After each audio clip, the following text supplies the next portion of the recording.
Dan saya percaya bahwa pagi hari ini Tuhan punya sesuatu bagi kita. Amin. Saya percaya bahwa Tuhan punya rencana bagi kita, dan saya percaya bahwa ada sesuatu yang Tuhan persiapkan bagi kita. Kita lanjutkan seri khotbah kita dari kitab Efesus. Nah, mari buka Alkitab saudara bersama saya di kitab Efesus. Kita masuk seri yang ketiga. Seri yang pertama kita bicara dari pasal 1 ayat 1 sampai ayat yang kedua. Seri yang kedua kita lompat waktu itu ayat 15 sampai ayat yang ke-23. Hari ini kita kembali ke belakang, ayat 3 sampai ayat yang ke-14. Efesus pasal 1 ayat 3 sampai ayat yang ke-14. Sudah dapat semua Bapak Ibu? Kalau Bapak Ibu tidak keberatan, berat nggak?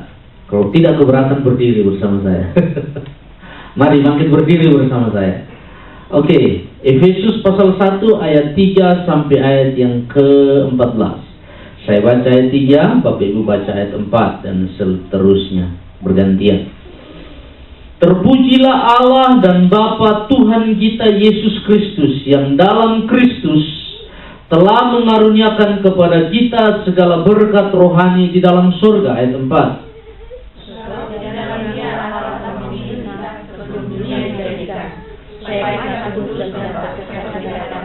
Ayat 5, dalam kasih Ia telah menentukan kita dari semula oleh Yesus Kristus untuk menjadi anak-anaknya sesuai dengan kerelaan kehendak-Nya. Supaya terpujilah kasih karunia-Nya yang dikaruniakannya kepada kita di dalam Dia dan dikasihi. Ayat 7, sebab di dalam Dia dan oleh darah-Nya kita beroleh penebusan, yaitu pengampunan dosa menurut kekayaan kasih karunia-Nya yang dilimpahkannya kepada kita dalam segala hikmat dan pengetahuan. Sebab Ia telah menyatakan rahasia kehendak-Nya kepada kita sesuai dengan rencana kerelaannya, yaitu rencana kerelaan yang dari semula telah ditetapkannya di dalam Kristus. Sebagai persiapan kegerakan waktu untuk disatukan dalam Kristus sebagai kepala segala sesuatu, baik yang di surga maupun di bumi. Aku katakan di dalam Kristus, karena di dalam Dialah kami mendapat bagian yang dijanjikan. Kami yang dari semula ditentukan untuk menerima bagian itu sesuai dengan maksud Allah yang di dalam segala sesuatu bekerja menurut keputusan kehendak-Nya. Supaya kami yang menyatakan harapan pada Kristus boleh menjadi pujian bagi kemuliaan. Di dalam Dia kamu juga, karena kamu telah mendengar firman kebenaran, yaitu Injil keselamatanmu. Di dalam Dia kamu juga ketika kamu percaya dimateraikan dengan Roh Kudus yang dijanjikannya itu. Ayat 14 sama-sama. 1, 2, 3. Dan Roh Kudus itu adalah jaminan bagian kita sampai kita memperoleh seluruhnya, yaitu penebusan yang menjadikan kita milik Allah untuk memuji kemuliaan-Nya. Amin. Silakan duduk. Kalau Bapak Ibu masih ingat, saya mengulang kembali sedikit mereview untuk bisa memberikan ini menjadi suatu seri khotbah. Saya bicara tentang anugerah dan kasih karunia Allah, lalu kuasa yang kita punya sebagai orang percaya di dalam Kristus. Amin. Kuasa kebangkitan Kristus. Hari ini hari kebangkitan, kita merayakan kebangkitan Kristus. 2 minggu lalu kita bicara tentang kuasa itu. Amin. Kuasa kebangkitan Kristus yang ada di dalam saudara dan saya. Dan Allah berkata kuasa itu ternyata terbukti bekerja di dalam saudara dan saya. Nah, waktu kita bicara ini, saudara pasti masih ingat, saya bicara tentang latar belakang orang Efesus. Siapa mereka? Latar belakang mereka sebagai orang-orang yang bergumul, orang-orang yang datang dari kehidupan lama mereka. Mereka hidup dalam kehidupan yang jauh dari Tuhan.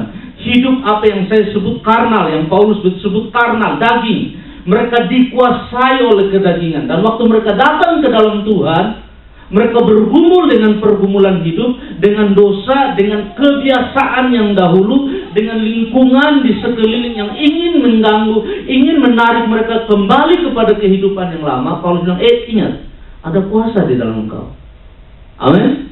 Ada kuasa, dan pakai kuasa itu untuk berkemenangan. Menang atas segala masalah, menang atas segala pergumulan. Nah, hari ini Paulus mengingatkan kembali. Melalui firman Tuhan pagi ini kita diingatkan kembali ada berkat rohani yang Allah berikan buat saudara dan saya. Berkat rohani sebelum dunia dijadikan, sebelum segala sesuatu ada, berkat itu sudah diberikan bagi saudara dan saya. Dan berkat rohani yang ada itu, yang diberikan bagi saudara dan saya itu hari ini tersedia bagi saudara. Pertanyaannya, apa itu berkatnya? Mari kita lihat. Ayat 3, terpujilah Allah dan Bapa Tuhan kita Yesus Kristus yang dalam Kristus telah menurunkan kepada kita segala berkat rohani di dalam surga. Paulus memulai suratnya setelah dia salam kepada mereka. Ayat 3 dia bilang begini, terpujilah Bapa, terpujilah Tuhan.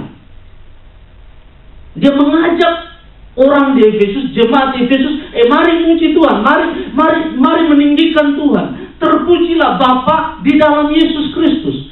Lalu orang di Efesus bertanya, apa alasannya kami harus memuji?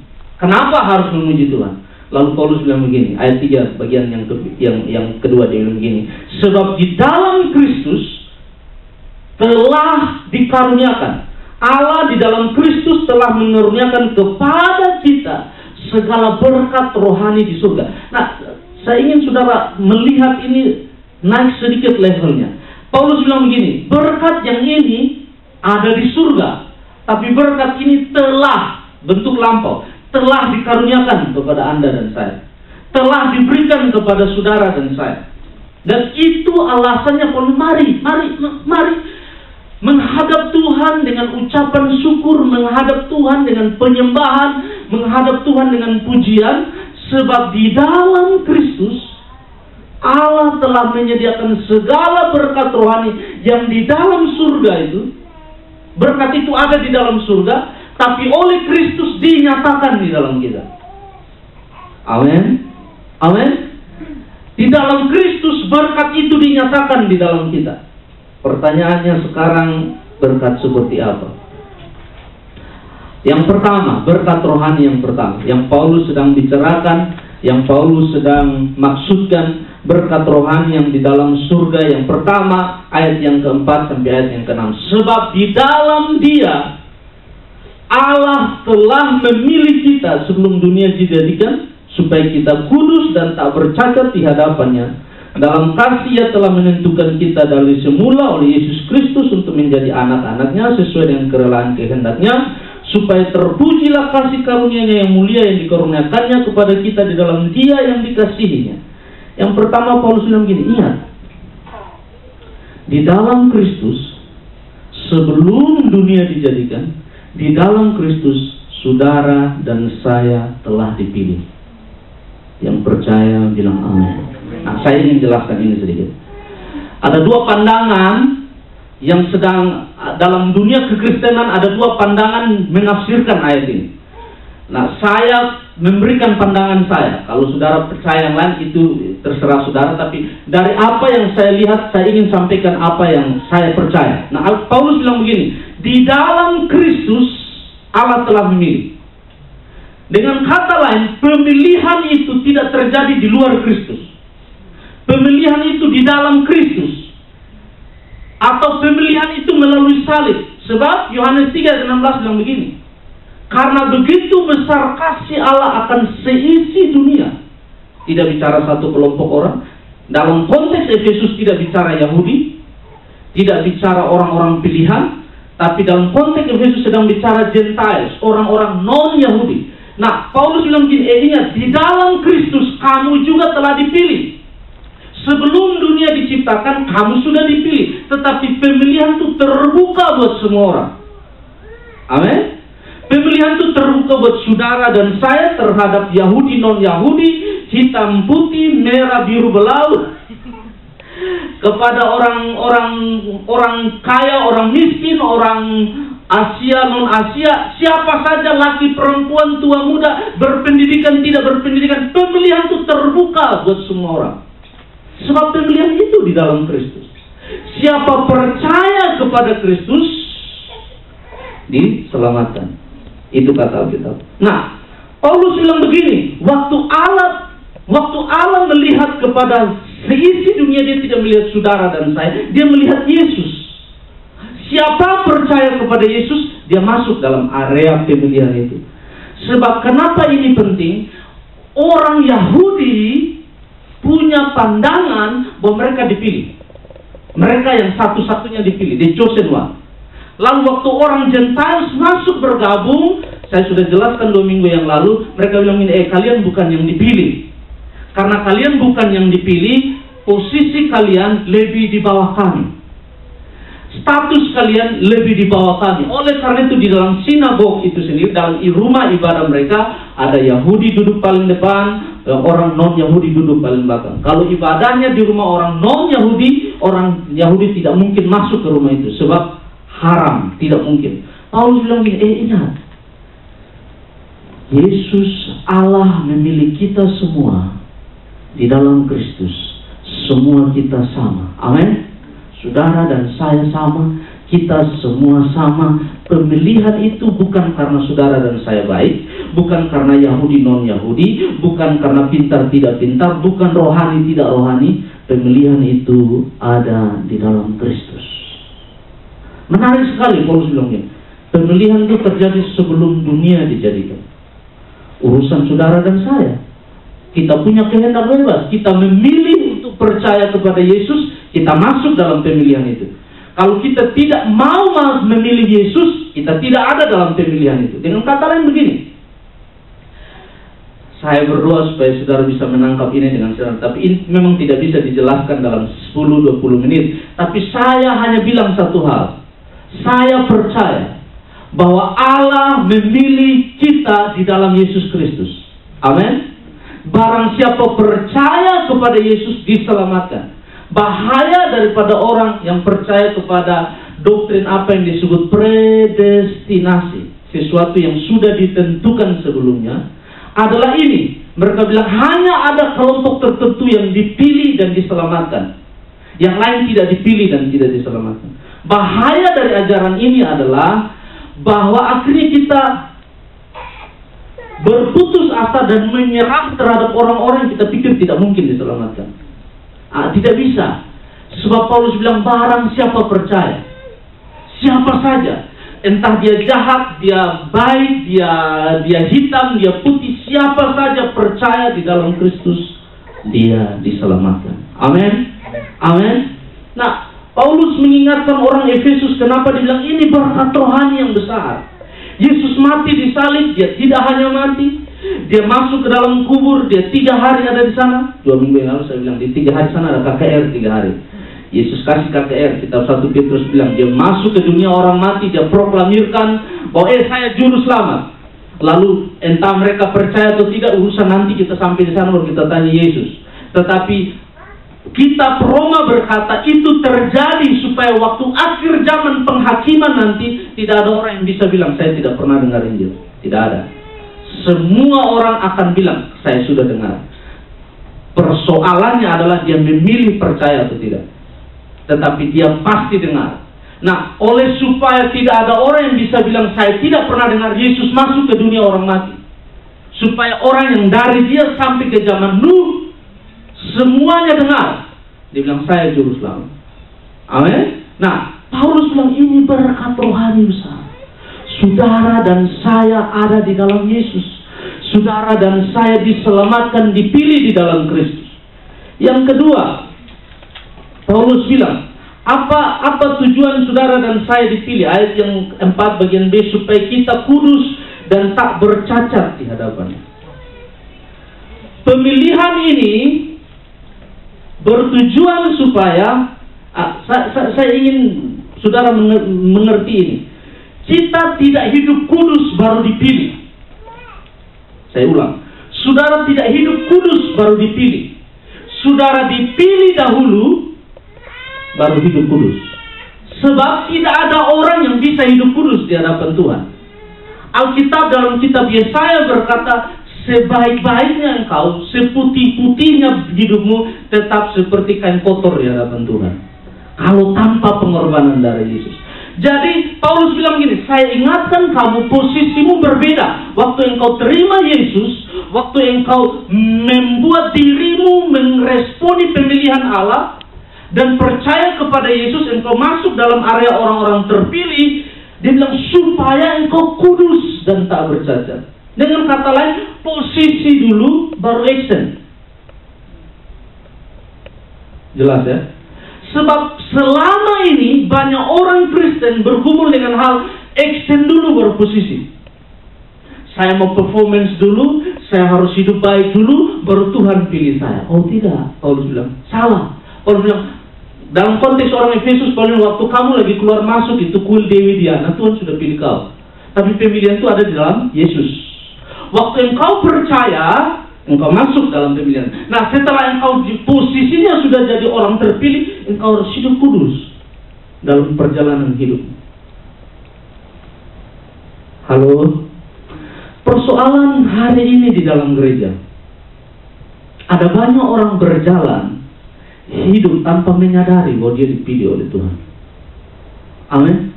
Ada banyak orang hidup beroperasi, melayani, bahkan melayani pun dengan background, dengan image, dengan filosofi supaya dia dipilih Tuhan. Kalau itu pemahaman saudara, satu hari saudara akan apa yang disebut exhaust, saudara akan kekeringan. Sebab apa? Saudara try to perform, saudara mencoba untuk perform di hadapan Allah, coba untuk menarik perhatian Allah. Saudara mau buat apapun, Tuhan tidak tertarik. Tuhan tertarik kepada Yesus di dalam Anda. Oleh korban Kristus di dalam Anda, itu sudah selesai. Kasih Allah yang terbesar itu dicurahkan di dalam Yesus. Yang perlu kita lakukan, Paulus bilang, adalah hidup sesuai dengan panggilanmu. Hidup sesuai dengan statusmu yang sudah dipilih. Dengan kata lain, kalau hari ini saya buat sesuatu yang tidak berkenan kepada Tuhan, itu tidak harus membuat saya mengizinkan suara-suara asing datang dan berkata saya tidak layak di hadapan Tuhan. Tidak. Sebab kelayakan saya tidak ditentukan oleh perbuatan saya. Kelayakan saya ditentukan oleh darah Kristus. Saya ulang. Ini sesuatu yang agak saudara bisa terima, puji Tuhan, tapi tidak bisa cerna pelan-pelan. Saya mau bilang begini. Kenapa banyak orang Kristen jatuh bangun? Sebab waktu dia melakukan sesuatu yang berdosa, tanda kutip, sesuatu yang kegagalan, tanda kutip, dia merasa tidak layak. Kalau engkau stay di situ, iblis senang. Wah, kena dia. Kalau saudara baca Screwtape Letter, siapa yang tulis? Saya lupa namanya. C.S. Lewis menulis sebuah buku yang berjudul Screwtape Letter. Ceritanya begini. Cerita buku ini tentang demon-demon ya. Roh-roh jahat yang ditrain oleh Lucifer untuk pergi ganggu orang Kristen. Lalu, kalau saudara mau, saya ada bukunya, bentuk PDF saya bisa kirim. Satu hari, Screwtape datang lapor ke Lucifer. Waduh, ada satu orang Kristen bertobat. Dia masuk ke gereja. Lalu Lucifer bilang begini, dia masuk ke gereja? Dia sudah bertobat? Dia sudah masuk ke gereja? Lalu ini Screwtape, ya dia sudah masuk ke gereja. Lucifer balas, tidak apa-apa, biar dia masuk saja. Kamu tunggu aja, 1 minggu lagi dia keluar. Kenapa? Dia pasti terluka, dia pasti kecewa, dia pasti tidak mengampuni, dia pasti kepahitan, dia keluar. Nah, waktu dia keluar, kau serang dia.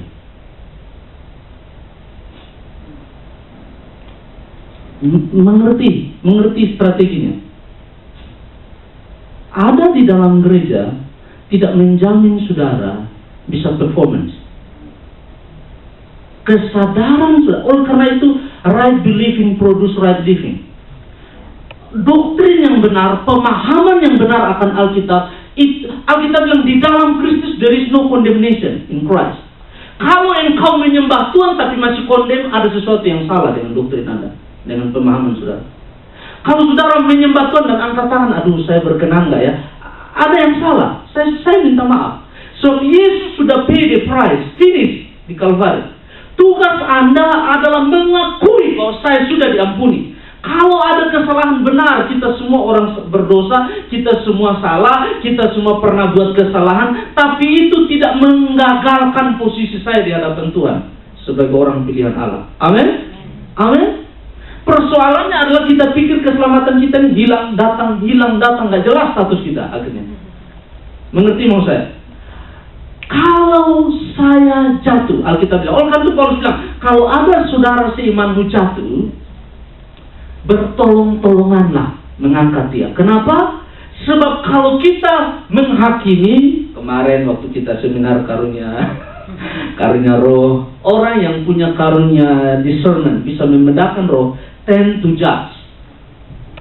Berhati-hati. Anda punya kekuatan, benar, Tuhan kasih karunia itu. Tapi kalau tidak dilandasi dengan kasih, you tend to judge people. Engkau kecenderungannya menghakimi orang. Dan oleh karena itu, Paulus kasih ingat semua karunia rohani harus dilandasi kasih. Engkau memimpin dengan kasih, membedakan roh dengan kasih, memberi dengan kasih, semua dilakukan dengan kasih. Kenapa? Supaya iblis tidak dapat kesempatan. Lalu waktu saudara seimanmu terluka, dia kepahitan, lalu screw tips letter,